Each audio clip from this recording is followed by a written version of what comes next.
মেয়েদের জীবন বড়ই অদ্ভুত, তাই না? মেনে নিতে নিতে আর মানিয়ে চলতে চলতে জীবন শেষ। লোকে বলে মেয়েদের কোনো বাড়ি হয় না। সত্যি বলতে মেয়েদের ছাড়া কোনো বাড়ি সম্পূর্ণ হয় না। হ্যালো এভরিওয়ান, আসসালামু আলাইকুম। আমি পপি, বাংলাদেশি ব্লগার পপি চ্যানেলের পক্ষ থেকে আপনাদেরকে আরও একবার স্বাগত জানাই। কাছে এবং দূরে, দেশ ও দেশের বাহিরে যে যেখান থেকে আমার এই ভিডিওটি দেখতেছেন, আশা করছি আল্লাহর অশেষ রহমতে সবাই ভালো আছেন। আলহামদুলিল্লাহ, আমরাও ভালো আছি। ঈদের দ্বিতীয় দিন শ্বশুরবাড়ির একটি ব্লগ ভিডিও নিয়ে আপনাদের কাছে হাজির হয়ে গেলাম। আশা করছি ভিডিওটি আপনাদের কাছে ভালো লাগবে, আর যদি ভালো লেগে থাকে প্লিজ ভিডিওটি কন্টিনিউ করবেন।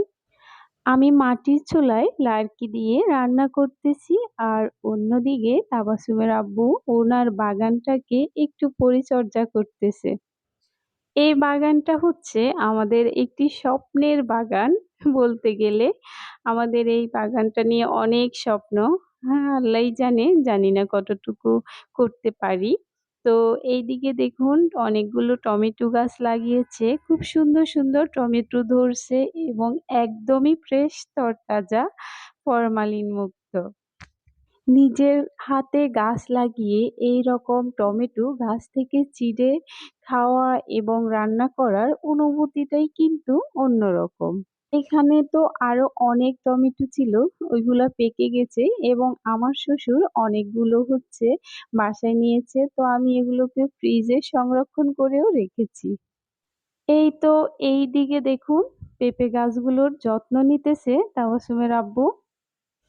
অনেক সময় দেখা যায় কি, বাড়িতে যদি একটু লেট করে আসা হয় গাছগুলো কেমন হয়ে যায়, ওই যে যত্নও ভালো করে নেওয়া হয় না, গ্রোথও কমে যায়। একটি পেঁপে আমরা বাসায় খেয়েছিলাম, আর ওই পেঁপের বিচি দিয়ে আমরা বাসায় ব্যালকনিতে চারা করেছি, আর সেই চারা এনে এই যে বাড়িতে এই বাগানটাতে লাগিয়েছি। তো আমরা কিভাবে কি করেছি দেখি, এই গাছগুলোতে যদি পেঁপে ধরে তাহলে একটি ভিডিও শেয়ার করব আপনাদের সাথে। সব কাজকর্ম শেষ হওয়ার পরে আমরা চলে যাচ্ছি এখন আমার বাবার বাড়িতে। এই যে দেখুন, এখানে একটি কত বড় হাতি দেখা যাচ্ছে। তো এইদিকে আমার বাবার বাড়িতে আমরা চলে আসলাম, আর আমরা তাদেরকে জানাই নেই যে আমরা তখন আসব। তো আমার মা তো মানে অবাক হয়ে গেছে, কি রান্না করবে কি করবে জামাইয়ের জন্য। পরে এই যে খাসির মাংস বের করলো ফ্রিজ থেকে, পরে হচ্ছে আমি রান্না করে নিয়েছি। শ্বশুর বাড়িতে যখন মেয়ের জামাই যায় তখন শ্বশুর শাশুড়ি কিন্তু একটু অস্থির হয়ে যায়, কি খাওয়াবে কি করবে। তো এই যে দেখুন, এইদিকে আমি এই যে মাংসগুলোকে সব মশলা দিয়ে ভালো করে মেখে নিয়েছি এবং সবগুলো উপকরণ দিয়ে আমি চুলায় বসিয়ে দেব এবং রান্না করে নিব।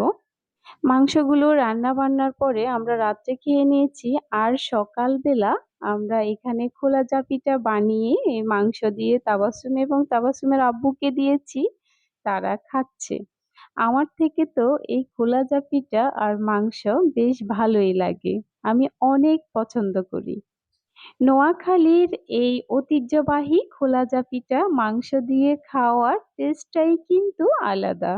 এদিকে আমরা খাওয়া দাওয়া শেষ করে আবার রেডি হয়ে যাচ্ছি আমার ফুপুর বাড়ি যাওয়ার উদ্দেশ্যে। এই তো দেখুন, তাবাসসুম রেডি হয়ে একদম নাচতেছে, কারণ ও হচ্ছে ওই বাড়িতে গিয়ে অনেক মজা করে সব সময়, সে জানে এবারও ওই বাড়িতে গিয়ে মজা হবে তার।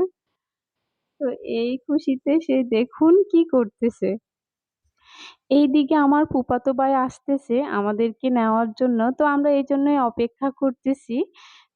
তো ও চলে আসলো আর আমরা বাড়ি থেকে বেরিয়ে গেলাম, আর বাড়ি থেকে বেরোনোর পর আমাদের রাস্তাটা কত সুন্দর দেখুন, দুই পাশেই সবুজ শ্যামল ঘাস এবং কি ধান চাষ করছে, শুধু সবুজ আর সবুজে ঘেরা।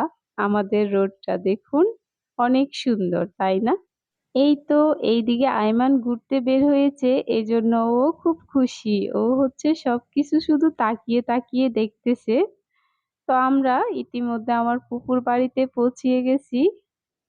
এদিকে আমরা এখানেও আসার কিছুক্ষণ পরে সন্ধ্যা হয়ে গেছিল আর অনেক গরম। এই গরমে আমার ফুফাতো ভাই আমাদের জন্য আইসক্রিম নিয়ে আসছে। তো আমার মেয়ে তো দেখুন দুষ্টুমি করে করে সবার সাথে আহ, কিভাবে করে খাচ্ছে। আর পরদিন উঠে তো সবাই সকালবেলা সবাই কাজে ব্যস্ত, বড়রা বড়দের কাজে আর ছোটরা ছোটদের কাজে। এই যে দেখুন সবাই দুষ্টুমি, গ্রামের পরিবেশে ছোট ছেলে মেয়েরা কি কি দুষ্টুমি করে যেগুলো আমরা আগে করেছি, এখন অবশ্য ওইভাবে দেখা যায় না। তারপরেও একদমই বাড়িতে গেলে আমিও একটু একটু চেষ্টা করি আমার মেয়েকে সবকিছু দেখানোর। ছোটবেলা আমরা যেসব খেলাধুলা করতাম সেগুলো আস্তে আস্তে সব যেন হারিয়ে যাচ্ছে। তো আমরা যেগুলো দেখেছি এখন আমাদের ছেলেমেয়েরা সেগুলো আর দেখতেছে না। যুগের সাথে যেন তাল মিলিয়ে সবকিছুই চেঞ্জ হয়ে যাচ্ছে। এই তো এইদিকে পুকুর বাড়িতে এসেছি আর দুমদাম রান্না বান্না চলতেছে আমাদের জন্য। এই তো পুপু আমাদের জন্য পোলাও রান্না করছে, এইদিকে মাংস রান্না করছে। এই পাতিলে ছোট ছোট মাছ যে টমেটো দিয়ে চচ্চড়ি করছে। তো এদিকে এই যে ডাল রান্না করছে, সবগুলো খুবই সুন্দর করে রান্না করছে। তা আমরা খেয়ে দিয়ে বাসায় চলে যাব। তো আজকের মতো এ পর্যন্তই। সবাই ভালো থাকবেন, সুস্থ থাকবেন, নিরাপদে থাকবেন। আল্লাহ হাফেজ, আসসালামু আলাইকুম।